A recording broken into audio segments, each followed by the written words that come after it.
Yo, yo, yo, what's up, fam? It's your boy Burnell Washburn coming at you with some more inspiration for all my artists and entrepreneurs out there. Today's episode is about how to sell more albums and make more money doing what you love. And the reason I'm making this video today is because this is one of the most disheartening, sad things that I see happen in the music industry, with everything shifting towards streaming and technology changing and so much music being available for free. People sometimes ask me, do people still buy albums? Is that a thing anymore? And the answer is yes. It's still very possible to make some pretty good money selling albums, and you're not seeing the numbers that you were seeing years ago, but you can still make some pretty good money. You can make money off streaming as well. So I hope you'll take some value from this video, even if you're not selling albums. Some of the things we're going to talk about today are universal principles that can be applied in a number of other fields. So again, this is just disheartening to see. I see so many people put so much time and energy and resources into projects that just end up going nowhere, and then they get really discouraged and give up on their dreams. So thought I would just make a quick video, a couple things that'll help you sell more albums and make more money doing what you love. So step number one is to do your best work. I know it sounds cliche and dumb and obvious or whatever, but it's really important to just do everything to the very best of your ability. And that does not mean to have the most crazy, extravagant this or that, and whatever. It just means you do the very best you can with your current skill sets and networks and budget, and just do the best you can with what you have.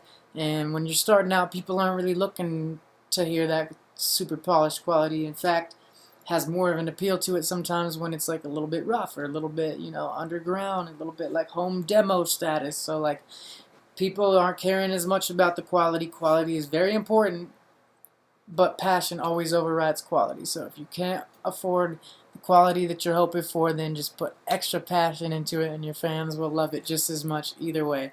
So the reason that doing your best in all aspects of the album, from writing and recording to the packaging and design and everything, the reason that's so important is just because that will enable you to cultivate the belief that your album is worth selling and worth paying for.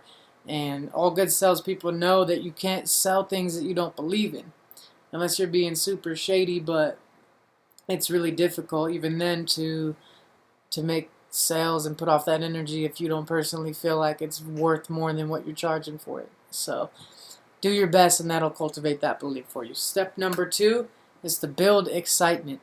I see so many people just slap albums out and toss up a link on SoundCloud one day or submit it to iTunes one day, and they're like, here's my album, and then they wonder why no one's buying it or why no one seems to care about it. And that's because they didn't build excitement. You really need to have that anticipation and that hype around it as best you can to get people looking forward to hearing the rest of the album. There's a number of different ways you can build excitement. It's really limitless. You can get creative and do whatever just feels right to you, but some of the ways I've seen people build excitement are through things like GoFundMe and Kickstarter campaigns. I've seen people have enormous success with those and even fund their whole albums and more with them.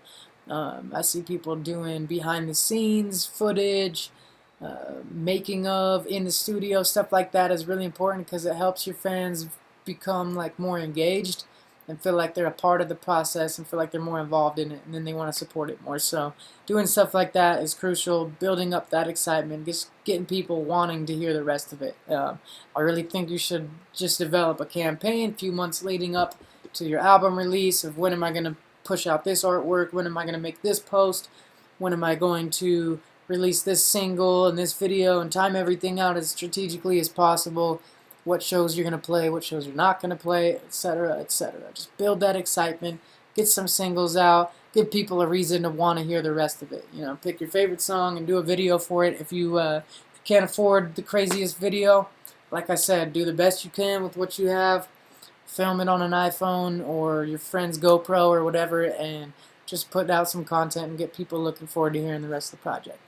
Step number three is to utilize shows to the best of your ability. Your shows are probably your number one sales platform when you're starting out. When you're not very known, you're probably not going to make crazy amounts of sales on the internet. but you can make tons of sales at shows if you show up professionally, take it seriously, and kill it the hardest you can. And this is the time where people are going to see you in person. They're going to be exposed to your music. There's going to be social proof of other people vibing to your set or whatever like that. And that's going to be the time when they're most willing to pull out their wallet and hand you that $10 for your album. So you're going to want to make sure you set up a professional merch booth as best you can. You want to be taking that seriously and having your setup look nice. You want to be at the merch table. I see so many artists, especially rappers and stuff, just slapping their CD on a table, disappearing for the rest of the night, coming back at the end of the night and saying, how come we didn't sell any albums, dog? People sleeping on me, man. This crowd was whack or whatever. And like, really, people don't buy what you do, they buy why you do it, and they buy who you are.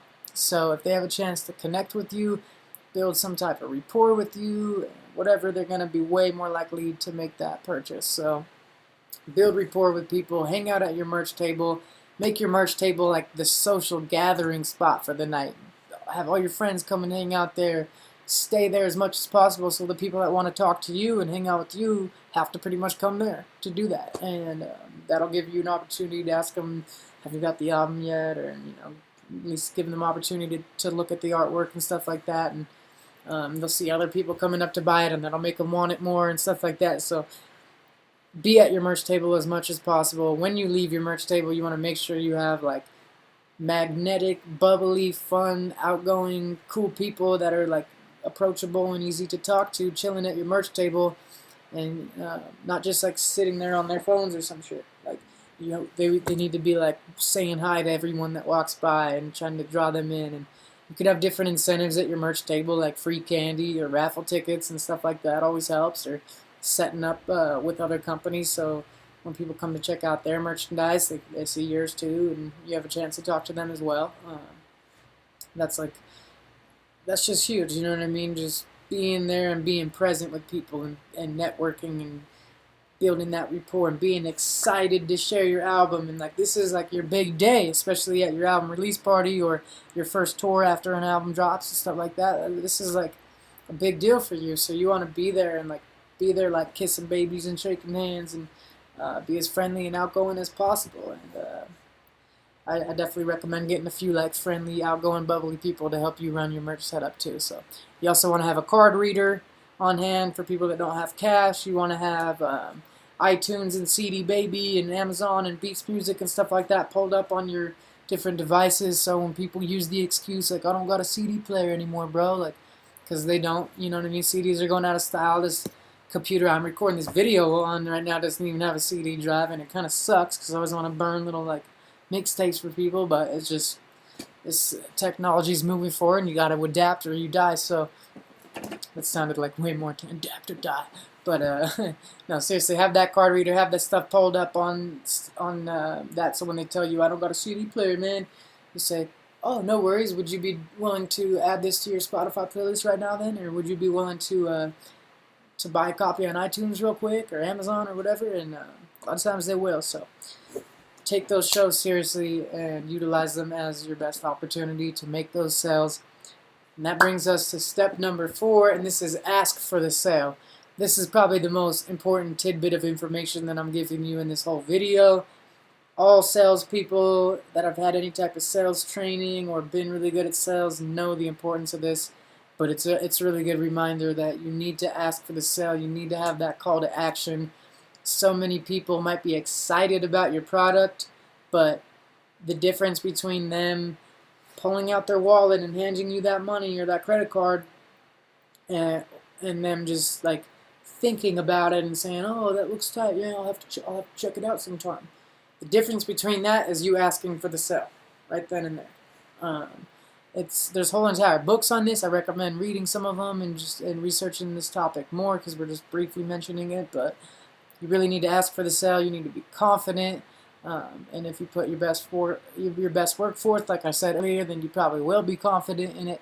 And you just need to know that you're providing them way more value. Like, you spent all your time and all your money and all your resources to make this album.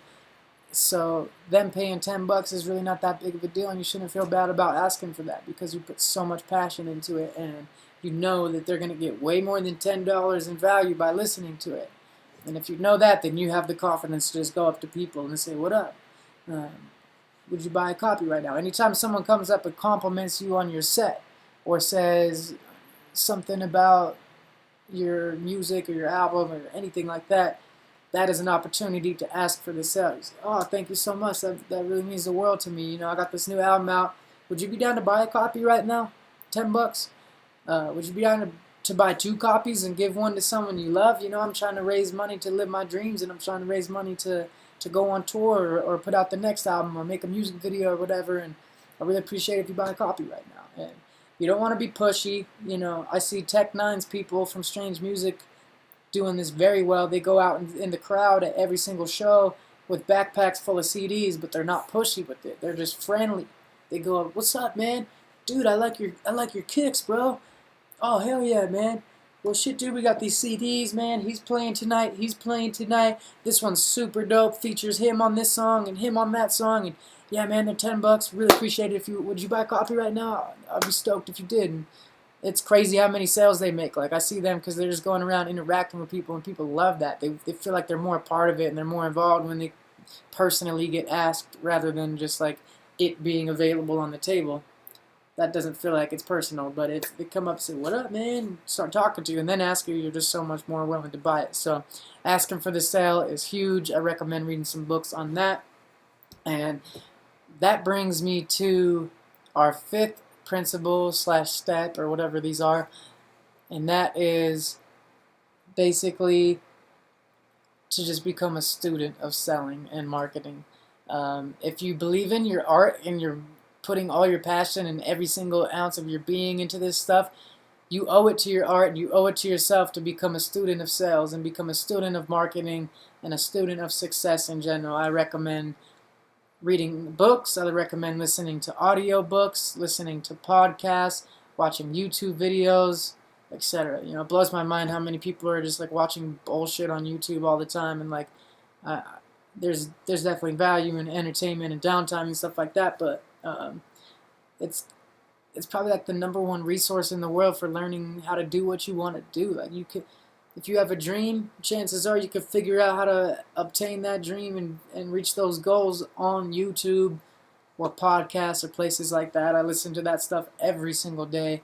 Every single morning I start my morning off listening to podcasts and audiobooks, and I've learned so much.